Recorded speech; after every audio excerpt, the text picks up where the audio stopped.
하나님의 말씀을 증거하도록 하겠습니다. 사면초가라는 사자성어가 있습니다. 사면초가 들어보셨습니까? 굉장히 어려운 상황에 처해 있는 그런 모습을 의미하는 그런 한자성어입니다. 사면초가. 그런데 사면초가의 유래가 있어요. 어떤 유래냐면은 초나라에 항우라는 그런 유명한 장수가 있었습니다. 장군이 있었습니다. 항우 들어보셨습니까? 항우, 한우가 아니고요. 항우입니다. 근데 그 사람이 한참 한나라와 치열한 전쟁을 벌이고 있었습니다. 전투를 벌이고 있었습니다. 그래서 전투를 벌이고 있는데 한참 열심히 싸우고 있는데 그 한나라 군사들이 이쪽에 있고 이제 초나라 군사들이 이쪽에 있고 항우는 여기서 이제 앞에서 진두지휘하면서 막 싸움을 하고 있는데 저쪽 한나라 군사들의 어깨너머로 노랫소리가 들리는 것입니다. 누구의 노랫소리냐면은 바로 초나라의 여인들이 부르는 노랫소리를 들은 것이에요. 여인들의 노랫소리 내용을 들어보니까 이미 초나라는 한나라에게 항복하고 말았어요. 이미 그 왕이 그 한나라의 왕에게 항복하고 말았어요. 이미 전쟁이 끝난 것입니다. 물론 지금 전쟁을 여전히 하고 있지만은 사실상 그 우두머리가 항복을 했기 때문에 전쟁은 끝이 난 것입니다. 지금 한나라가 한나라와 계속해서 싸움을 하고 있지만은 이미 도와줄 아무 존재가 없는 거예요. 이 전쟁을 이긴다고 해도 그 뒤에는 이 전쟁을 계속해 나갈 수 있는 그런 방법이 아무런 도움이 없는 것입니다. 그래서 항우가 망연자실 했다는 것에서 유래하는 사자성어가 바로 사면초가입니다. 그 사면초가라는 이 단어는 이 한자성어는 사면이 뭔가 막혀가지고 문제가 생겼다 이런 것에 그 강조점이 있는 것이 아니라 이 한자성어의 강조점은 더 이상 도움이 없다는 것입니다. 도움이 없어요. 어디든 사면에 도움을 줄 만한 그런 존재나 그런 사람, 그런 상황이 전혀 없다는 것입니다. 오늘 시편을 쓸 당시에 오늘 시편을 쓴 이 다윗이라는 사람이 이 다윗 왕이 이 시편을 쓸 때에 그가 경험하는 그런 상황은 사면초가의 상황이었습니다. 오늘 시편 56편 말씀 맨 앞에 있는 이 표제어를 보면 여러분 성경에 갖고 계시면 표제어가 있어요. 항상 시편에는 보면은 누구누구의 시, 어떤 상황에서 쓰여진 시 이런 표제어가 있는데 그 상황을 보면은 이렇게 나와 있습니다. 다윗이 가드에서 블레셋인에게 잡힌 때에 라고 나와 있습니다. 다윗이 가드에서 블레셋 사람들에게 잡힌 바로 그때 이런 의미입니다. 이건 무슨 상황이냐 하면은 다윗이 한참 도망을 다니고 있었습니다. 자신의 장인어른인 사윗 왕에 의해서 그가 모함을 당하고 그가 질투와 시기를 당하고 그래서 그는 사울 왕의 그 위협에서 벗어나기 위해서 도망을 다녔습니다. 자신에게 부하들도 있었지만은 그는 너무나 힘든 생활을 했습니다. 수년 동안을 계속해서 도망자 신세를 경험해야 했습니다. 그런데 어느 날 사울 왕이 바로 뒤까지 쫓아왔습니다. 더 이상 도망갈 데가 없는 것입니다. 그래서 그가 결국 할 수밖에 없었던 최후의 방법은 망명하는 일이었습니다. 망명이 무엇입니까? 자신의 나라에서 국경선을 건너서 다른 나라로 도망가는 것입니다. 그런데 그 도망간 나라가 어디냐면은 바로 블레셋이라는 이스라엘의 가장 최대의 족국이었습니다. 그런데 더 안타까운 사실은 그가 도망했던 그 지역, 그 블레셋 나라의 그 지역은 어떤 지역이었냐면은 바로 가드라는 곳이었습니다. 가드는 무엇이냐면 블레셋은 5개의 성읍이 있었습니다. 당시에 블레셋이라는 나라는 마치 무슨 경상도, 전라도, 경기도 이런 것처럼 지역이 5군데로 나눠져 있었는데 그 중에 하나가 가드라는 곳이었어요. 가드라는 땅으로 갔어요. 그런데 가드라는 땅은 어떤 땅이냐면은 여러분 혹시 다윗 왕이 맨 처음 그가 엄청난 사람으로 뜰 때 그가 죽인 사람이 누군지 기억하십니까? 혹시? 누구를 죽였죠? 다윗이? 골리앗과 싸워서 이겼습니다. 근데 골리앗의 고향이 어디냐면은 가드예요. 골리앗이 엄청난 장수이며 거인이었지 않습니까? 근데 그 사람을 패배시켰는데 그 사람의 고향이 바로 가드예요. 그래서 다윗이 지금 가드 땅으로 갔어요. 만약에 가드 땅의 주민들이 다윗이 자신의 땅으로 들어왔다는 사실을 알면 어떻게 생각하겠습니까? 우리가 그렇게 존경했던 골리앗 장군을 죽였던 다윗이 우리 땅에 왔다. 그를 죽여야 된다. 눈에 불을 켜고 다윗을 찾지 않았겠습니까? 그 다윗은 너무 힘든 상황이었습니다. 그런데 그때에 더 심각한 상황에 빠졌어요. 다윗은 무슨 생각을 했냐 하면은 적어도 가드 땅에 들어가서 그 가드 지역을 다스리는 분봉왕, 블레셋 전체가 아니라, 블레셋은 제가 말씀드렸지 않습니까? 5구역으로 나눠져 있었다고. 그 5구역 중에 이 가드 땅을 다스리는 왕이 아기스 왕이었는데, 아기스, 이름이 굉장히 유아틱하죠? 아기스인데, 그 가드 땅을 다스리는 아기스 왕에게 가서 부탁을 하려고 했어요. 내가 어쩔 수 없는 상황이라서 지금 도망자 신세가 되었는데 나는 다시는 아마도 이스라엘 땅으로 돌아갈 수 없을 것 같다. 그래서 내가 당신과 함께 있으면서 당신의 일을 돕겠다. 그렇게 서로 협상을 하기 위해서 다윗이 그 땅으로 들어갔던 것입니다. 그런데 아기스 왕이 다윗을 보기 이전에 아기스 왕의 신하들이 다윗을 보았습니다. 그 신하들이 다윗이 혹시나 아기스 왕 옆에 붙어서 좋은 대우를 받을까 봐 시기 질투를 한 나머지 그들은 다윗을 모함했습니다. 그래서 아기스 왕에게 얘기했습니다. 이 사람이 어떤 사람인 줄 아십니까? 이 사람이 바로 사울 왕보다 더 위대하다고 칭송을 받던 사람입니다. 이 사람 무서운 사람입니다. 이 사람 나가면 일당 100입니다. 이 사람은 절대로 이스라엘 백성들을 포기할 그런 사람이 아닙니다. 이 사람을 옆에 두면 반드시 우리에게 해가 될 것입니다. 이렇게 막 얘기를 합니다. 근데 다윗은 그런 사람이 아니었거든요. 그래서 그들은 결국은 다윗을 죽이려고 했습니다. 이제 다윗은 큰일 났습니다. 그래서 다윗이 했던 일이 무엇이냐면은 그는 그 아기스 왕과 그들의 신하들 앞에서 미친 척을 하였습니다. 마치 미친 사람처럼 침을 질질 흘리고 그렇게 미친 척을 하면서 그 자리에서 살아남았습니다. 사무엘상 21장 11절에서 15절 말씀 현대인의 성경 번역에 보면은 그 당시 상황을 이렇게 묘사하고 있습니다. 한번 들어보십시오. 다윗은 사울을 두려워하여 급히 그곳을 떠나 가드왕 아기스에게로 갔다. 그러나 아기스의 신하들은 다윗이 그곳에 온 것을 기쁘게 여기지 않고 이렇게 말하였다. 이 자가 그 땅의 왕이 아닙니까? 이 사람은 그곳 백성들이 사울이 죽인 자는 수천 명이요 다윗이 죽인 자는 수만 명이라네 하고 노래하며 춤추고 영예를 돌리던 바로 그 사람입니다. 다윗은 이들이 하는 말을 듣고 아기스 왕을 두려워하여 그들 앞에서 갑자기 미친 척하였다. 그가 대문짝을 긁적거리며 수염에 침을 질질 흘리자 아기스 왕이 그의 신하들에게 말하였다. 보라, 저 사람이 미쳤다. 어째서 너희가 그를 나에게로 끌고 왔느냐? 미치광이는 이곳에도 얼마든지 있다. 무엇 때문에 너희들이 저런 미친놈을 내 집에까지 끌어와서 나를 번거롭게 하느냐? 다윗이 얼마나 상황이 절망적이었으면, 급박했으면, 두려웠으면 여러분, 장군이 앞으로 왕이 될 사람이 사람들 앞에서 미친 척을 하였겠습니까? 정말 두려웠으면 다윗은 힘들었습니다. 정말 그가 처한 상황은 사면 초가였습니다. 어느 곳에도 자신을 도와줄 자는 없었습니다. 여러분, 다윗과 같이 우리가 목숨이 경각에 달리지는 않았을지라도 여러분, 우리는 사면 초가의 상황을 경험할 때가 있습니다. 어떤 때입니까? 도움이 없다고 느껴질 때. 여러분, 우리가 문제가 있는데 제일 문제가 어렵고 힘들게 느껴질 때는 아무도 나에게 도움이 될 것 같지 않을 때입니다. 나 혼자일 때, 나 혼자라고 느껴질 때, 나 혼자 이 모든 것을 해결해야 된다고 생각이 되어질 때, 그때 가장 힘든 것입니다. 여러분 혹시 그런 적 있습니까? 내가 우리 가족을 책임져야 되는데 나밖에 없는 거예요. 내가 지금 어떤 문제 앞에 있는데 아무도 도와줄 자가 없어요. 옆에 아무도 없어요. 여러분 그런 외로움 느껴보셨습니까? 그러면 인생에 대해서 우리는 두려움을 갖게 되는 것입니다.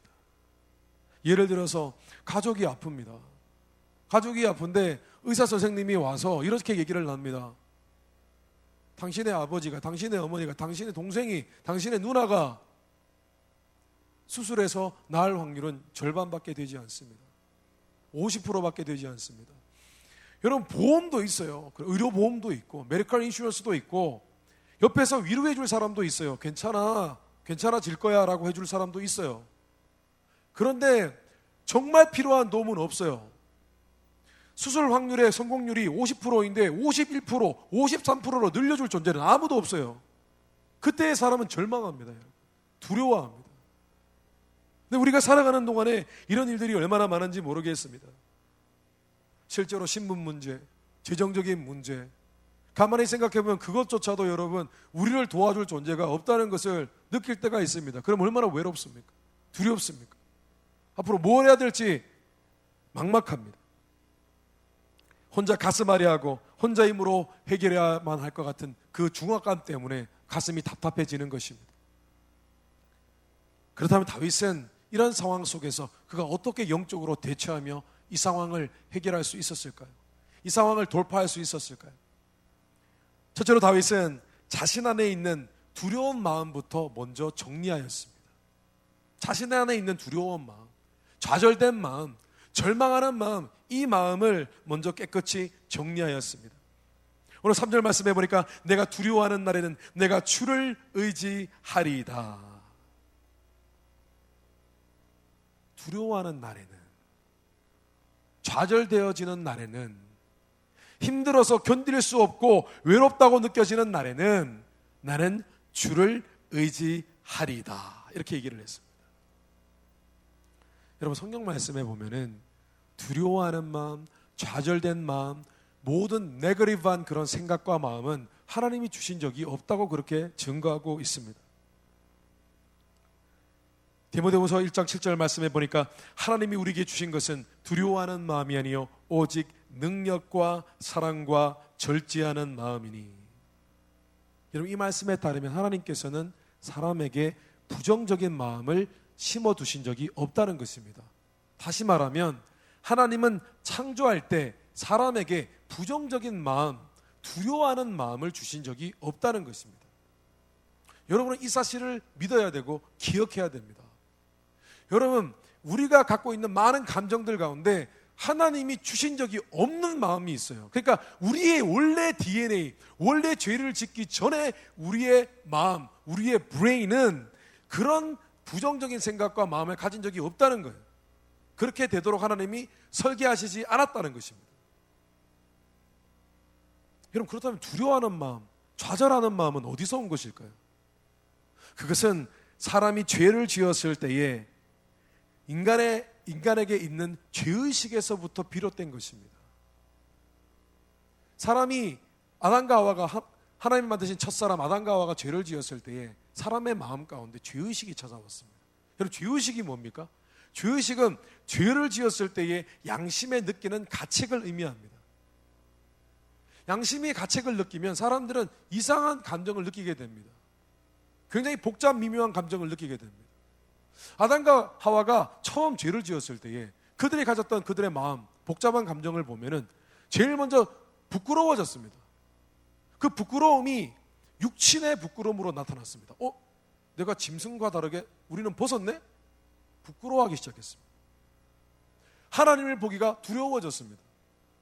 하나님이 어떻게 생각하실까? 하나님이 죄를 지은 나를 받아주실까? 하나님이 두려워졌습니다. 하나님이 두려워지면서 세상의 모든 것들이 두려워졌습니다. 사람의 마음속에, 사람의 뇌 속에 깊이 있게 두려움과 좌절이라는 그런 생각, 그런 마음이 뿌리 내리기 시작했습니다. 그리고 그 아담과 하와의 후손인 우리가 그 생각을 갖게 된 것입니다. 그런데 여러분, 이 두려움과 좌절감과 달리 우리는 하나님을 신뢰할 수 있는 그런 마음을 또한 하나님이 우리에게 주셨습니다. 두려워하는 마음, 좌절하는 마음은 하나님이 주신 것이 아닙니다. 그것은 사람의 죄로 인해서 심어진 마음입니다. 그러나 하나님은 처음 사람을 만들 때 하나님을 기억하고 하나님을 생각하고 하나님을 의지할 수 있는 그런 마음을 우리에게 두셨습니다. 이것을 세상적인 말로 종교심이라고 얘기합니다. 크리스찬들은 이것을 신앙이라고 얘기합니다. 여러분 하나님은요, 사람을 창조하실 때에 하나님을 의식하고 하나님을 생각하고 하나님께 마음을 의지하는 그런 생각을 우리 육체에, 우리의 브레인에 이미 넣어두셨습니다. 그러므로 믿는 하나님의 자녀들은 어려운 상황 가운데서 어떤 마음을 붙들 것인가를 항상 선택을 해야 됩니다. 하나님이 내게 이미 주신, 그리고 성경 말씀을 통해서 주신 그 신앙을 붙들 것인가, 하나님을 여전히 의지할 것인가, 아니면 아담과 하와 때로부터 우리에게 잘못되게 심어진 생각과 마음을 붙들 것인가, 이 둘 중에 하나를 선택해야 된다는 것입니다. 그런데 여러분, 이 싸움이 이 생각을 붙드는 것, 두려운 마음을 내려놓고 하나님을 온전히 의지하는 마음으로 바꾸는 것 쉽지가 않습니다. 이것을 다른 표현으로 하면 여러분 이것은 영적인 전쟁과도 같습니다. 우리의 마음은 안 된다고 얘기합니다. 우리의 생각은 그렇게 되지 않을 것 같고 우리는 아무런 도움이 없을 것 같습니다.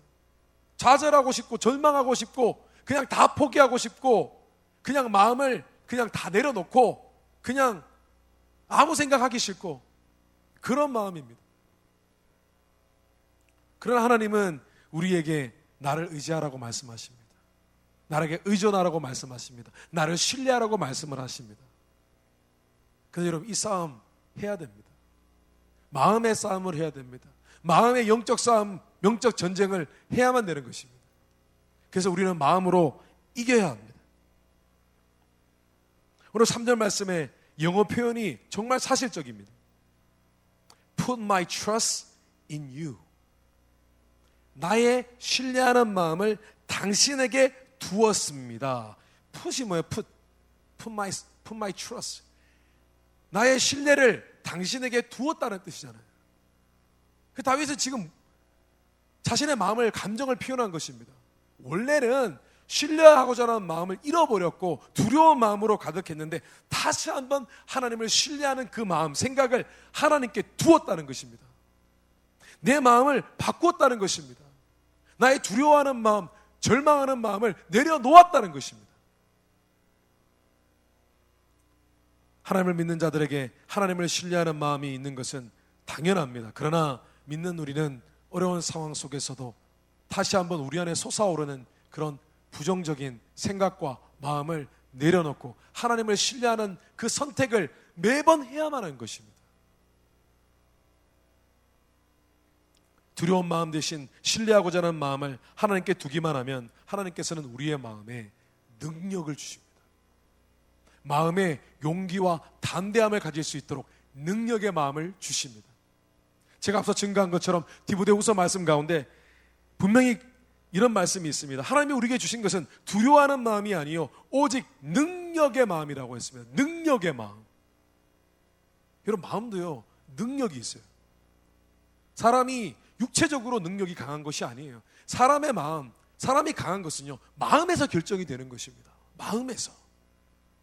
그런데 우리가 하나님을 신뢰하기로 결단하기 시작하면 하나님께서 우리의 마음 가운데 능력을 허락해 주시는 것입니다.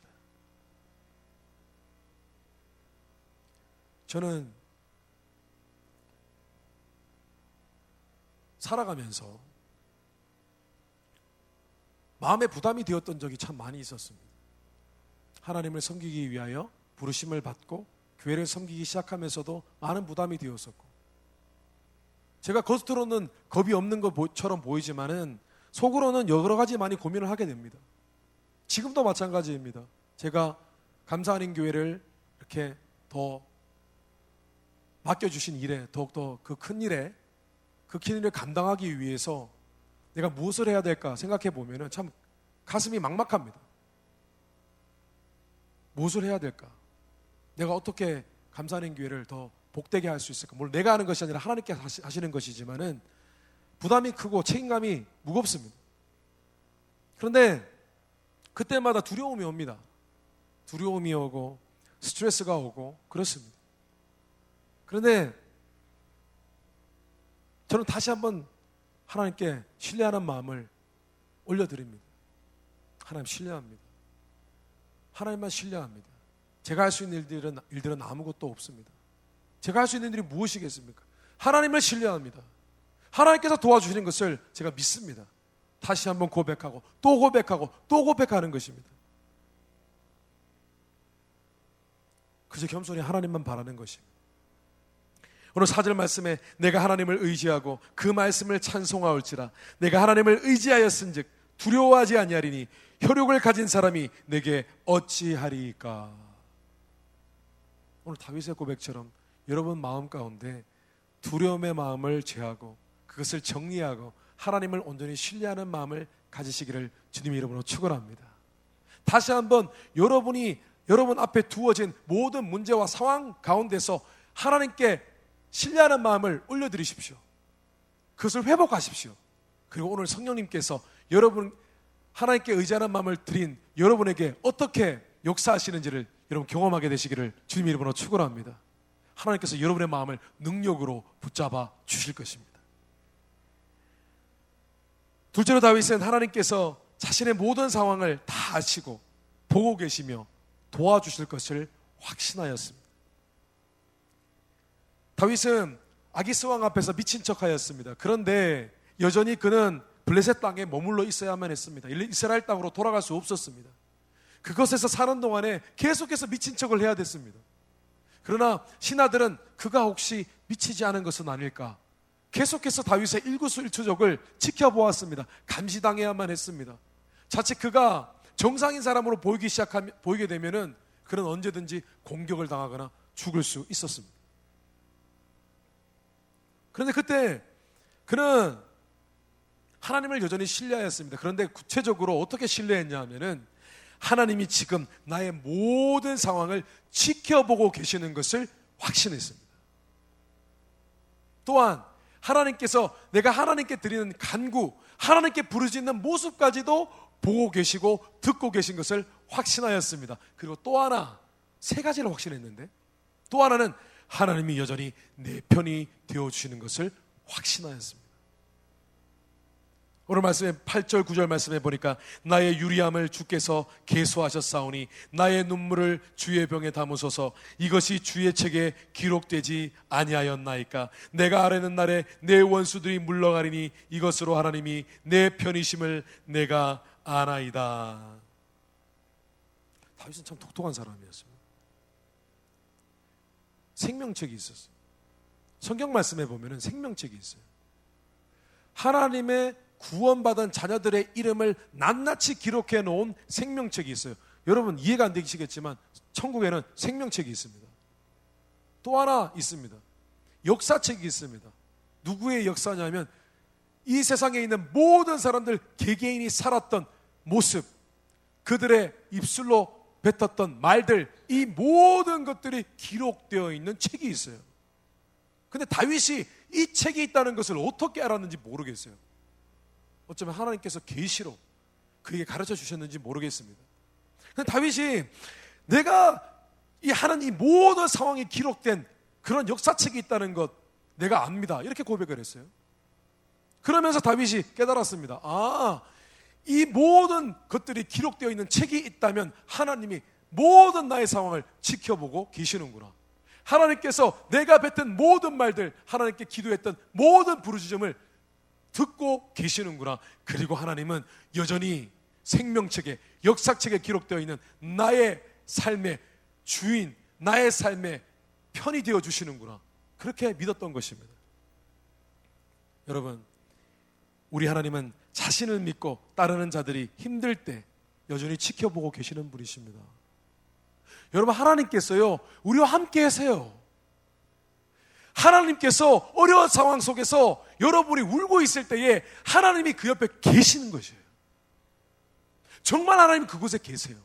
정말 여러분이 골방에서 부르짖을 때, 때로는 너무 힘들어서 차 안에서 울 때, 저 그런 얘기 가끔 듣습니다. 우리 형제 자매들 너무 힘들 때 자동차에서 운전하다가 울었대요. 운전하면서 울었대요. 운전하면서 하나님 부르짖었대요. 하나님 도와달라고. 가끔 그런 간증들을 듣습니다. 여러분 그러신 적 있으세요?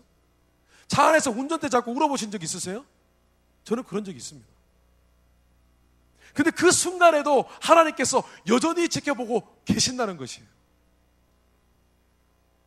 근데 제가 원래는 믿지 못했어요. 하나님 정말 우리가 힘들 때 옆에 계시나? 정말 그냥 우리처럼 이렇게 산에 올라가면 한번 이렇게 훑어보는 게 아니라 정말 하나님께서 그 하나님이 사랑하시는 그 한 사람 한 사람의 그 모든 상황을 현미경처럼 지켜보고 계시나? 의심했던 적이 있었어요. 그런데 어느 날 제가 사역을 하면서 그 사실을 확신하게 된 계기가 있어요. 그것이 무엇이냐면 제가 치유 사역을 하게 되었습니다. 예전에 금요 예배 때도 한번 간증 드린 적이 있어요. 내적인 치유, 내적 치유 사역을 했는데 한 자매가 있었어요. 기도를 해주고 상담을 하고 하다가 보니까 같이 기도를 하는데 과거의 기억을 떠올렸어요. 과거에 자신이 너무 힘들 때의 그 기억, 어뷰즈 당할 때의 그 기억을 떠올렸어요. 너무 힘들어하는 거예요. 그때 생각하면 마치 지금 실제로 그 일이 일어나고 있다는 느낌이 들 정도로 상처가 깊었던 거예요. 그래서 정말 놀라운 것은 함께 기도를 하는데 과거의 기억이 떠오르는데 그 과거의 기억 속에 하나님이 그렇게 힘든 그 순간에 하나님이 거기 계셨다는 것을 보는 거예요. 환상으로. 그러면서 그 안에서 막 우는 거예요. 아, 그때 하나님이 거기 계셨어. 하나님이 정말 계셨고 하나님께서 같이 눈물을 흘리고 계셨어. 그 확신이 있으면서 치유가 되기 시작하는데, 아, 하나님께서 그러면 그때 어려울 때에 하나님이 옆에 계시지 않았기 때문에 도와주시지 않은 것이 아니라 하나님이 옆에 계셨는데 앞으로의 더 나은 하나님의 계획을 위해서 하나님께서 그냥 가만히 계셨던 거구나. 그 사실을 깨닫게 되었어요. 아, 정말 하나님은 우리와 함께 계시고 우리의 일거수일투족을 지켜보고 계시는구나. 그 사실을 확신하게 되었습니다. 성경 말씀이 거짓이 아니구나. 정말 하나님은 내 옆에 계시는구나.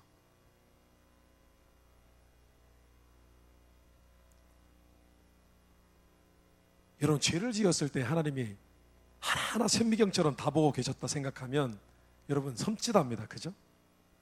그런데 하나님께서는 죄를 지었지만 회개한 자들의 죄를 다시는 기억지 않는다고 하셨어요.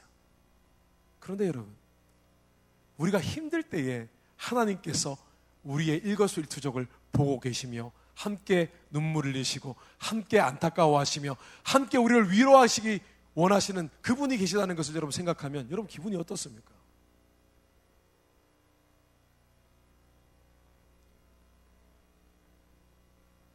우리가 하나님께서 우리와 함께 하시고 우리를 보고 계신 것, 우리가 부르짖는 것을 다 듣고 계신 것을 여러분 확신해야 됩니다. 우리가 그 확신이 있을 때에 여러분 그때에 우리의 삶의 문제가 해결되기 시작하는 것입니다.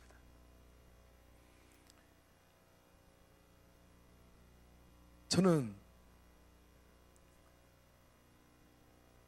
목회를 하면서 오랜 목회는 아닙니다. 18년, 19년 되는 목회인데 사역을 하면서 외롭다는 느낌을 참 많이 가졌습니다. 참 외롭다. 도와주는 사람도 없고 나를 뒤에서 밀어주는 사람도 없다. 그런 생각을 하였습니다. 누가 좀 나에게 조언 좀 해주면 좋겠다. 이런 상황일 때는 내가 어떻게 대처를 해야 되는가? 사역을 할 때 이런 문제가 생겼을 때는 내가 어떻게 해결을 해야 되는가? 그저 기도밖에 할 수 없었습니다. 그런데 제게는 그런 확신이 있었습니다. 아, 하나님께서 나를 지켜봐 주실 뿐만 아니라 하나님이 내 편이 되신다. 그런 확신이 있었어요. 여러분은 어떠십니까? 오늘 다윗은 세 가지 확신을 했습니다. 하나는 하나님께서 지금 나의 어려운 상황을 보고 계신다. 또 하나는 하나님께서 지금 나의 부르짖음을 듣고 계신다. 그리고 하나님은 여전히 내 편이 되어주신다. 이 세 가지 확신을 했어요. 그런데 이 마지막 확신이 참 중요하거든요. 여러분은 하나님이 내 편이시다라는 확신을 갖고 계십니까? 제가 묻고 싶습니다. 하나님은 나의 편이 되십니까? 아니요, 구봉주 목사의 편이 아니라 여러분의 편이 말입니다. 하나님은 여러분의 편이십니까? 화면 소리가 너무 작네요. 여러분, 왜 하나님은 내 편이시다라는 생각을 하지 못하는 것입니까? 이유는 두 가지 중에 하나일 것입니다. 하나는 여러분이 하나님이 정말 나의 아버지가 되시고 나를 도와주시고 나의 아버지가 되셔서 나의 삶을 책임져 주신다는 그런 믿음, 그런 확신을 가질 만한 은혜를 체험한 적이 없기 때문일 것입니다. 아니면 여러분이 아직 하나님께 온전히 순종하지 못한 그 무엇이 있어서 마음의 거리낌과 양심의 가책이 느껴져서 그런 마음이 없을 수도 있을 것입니다. 그런데 오늘 다윗은 이 고백이 있었습니다. 하나님은 나의 편이십니다. 하나님은 지금도 나를 보고 계십니다. 하나님은 지금도 나의 부르짖음을 듣고 계십니다. 여러분, 하나님이 내 편이시다라는 확신으로 살아가게 되시기를 주님 이름으로 축원합니다. 마지막으로 다윗은 미리 하나님께 감사하는 마음을 품었습니다. 오늘 12절 13절에 보니까 하나님이여 내가 주께 서원함이 있사온즉 내가 감사제를 주께 드리리니 주께서 내 생명을 사망에서 건지셨습니다. 주께서 나로 하나님 앞 생명의 빛에 다니게 하시려고 실족하지 아니하게 하지 아니하셨나이까. 오늘 말씀을 보면은 다윗이 힘들었던 그 모든 어려웠던 그 상황이 이제 끝이 나고 다윗이 하나님께 감사를 드린 것처럼 우리가 느껴집니다. 오늘 말씀을 읽어보면. 그러나 사실은 이 말씀이 그런 의미가 아니라 다윗은 아직 어려운 사면초가의 상황 속에서 있었습니다. 그 문제가 해결되지 않았습니다.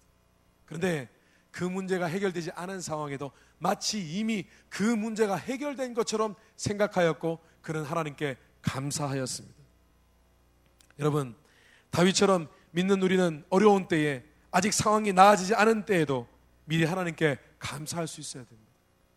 하나님께 감사하는 마음으로 바꿔야만 합니다.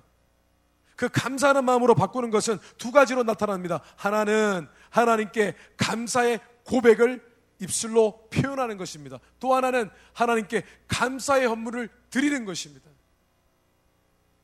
여러분, 하나님을 신뢰하는 자들은 하나님께 늘 감사해야 됩니다. 어려운 상황 속에서도 불평불만이 아니라 감사해야 됩니다.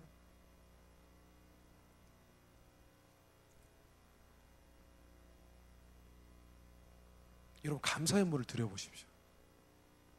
여러분이 정말 어렵다고 느껴질수록 하나님께 미리 감사의 헌물을 드려보십시오. 마치 하나님께서 모든 일을 끝내신 것처럼 생각하고 하나님께 감사하며 감사의 헌물을 드려보십시오. 여러분, 놀라운 일이 일어날 것입니다. 감사의 헌물, 미리 감사의 헌물을 드린다는 것은 마치 하나님의 믿음과 같은 믿음을 갖게 되는 것을 의미합니다. 왜냐, 하나님의 생각은요, 미래에 일어날 일이라도 하나님께는 현재거든요. 그런데 감사하는 자들은 미래의 앞에 걱정하는 것이 아니라 미리 감사함으로 하나님께 믿음의 고백을 드리는 것입니다.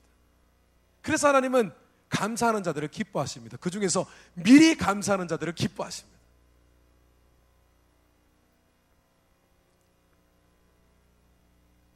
말씀을 정리하겠습니다. 어려운 상황을 만날 때 우리가 지킬 것은 결국 하나님을 향한 믿음의 마음을 붙드는 것입니다. 믿음을 붙드는 거예요. 근데 그 믿음이라는 것은 세 가지입니다. 우리 안에 있는 불안함과 두려워하는 마음과 좌절된 마음을 정리하는 것입니다. 그리고 하나님을 신뢰하는 마음, 하나님은 내 편이시다라는 그 신뢰하는 마음을 다시 한번 회복하는 것입니다. 그리고 또 하나, 하나님께 감사하는 마음을 회복하는 것입니다. 이 세 가지가 어우러질 때에 그 사람은 믿음의 사람이 되어지는 것이고, 그 믿음의 사람을 통하여 하나님께서는 놀라운 하나님의 역사를 보여주시는 것입니다. 여러분이 여러분의 상황을 어떻게 해석하고 계신지, 지금 어떤 상황에 처해져 있는지 저는 모르겠습니다. 그런데 이런 상황 정말 도움이 있을까? 내가 이런 상황에 처해 있는데 정말 이 문제가 해결될까? 혹시 그런 의구심을 갖고 있는 분들이 계십니까? 여러분, 그 마음 다 내려놓고 다시 한번 믿음의 마음으로 회복하게 되시기를 주님 이름으로 축원합니다. 여러분, 두려운 마음 내려놓으세요. 하나님을 신뢰하세요. 그리고 하나님은 나를 보고 계시고 내 편이 되어주신다는 사실을 확신하세요. 그리고 미리 감사하세요. 그 감사의 표현을 하나님께 드리십시오. 그래서 여러분 삶에 믿음을 붙드는 자들에게 주시는 하나님의 은혜를 다 체험하게 되시기를 주님 이름으로 축원합니다. 다시 기도하겠습니다.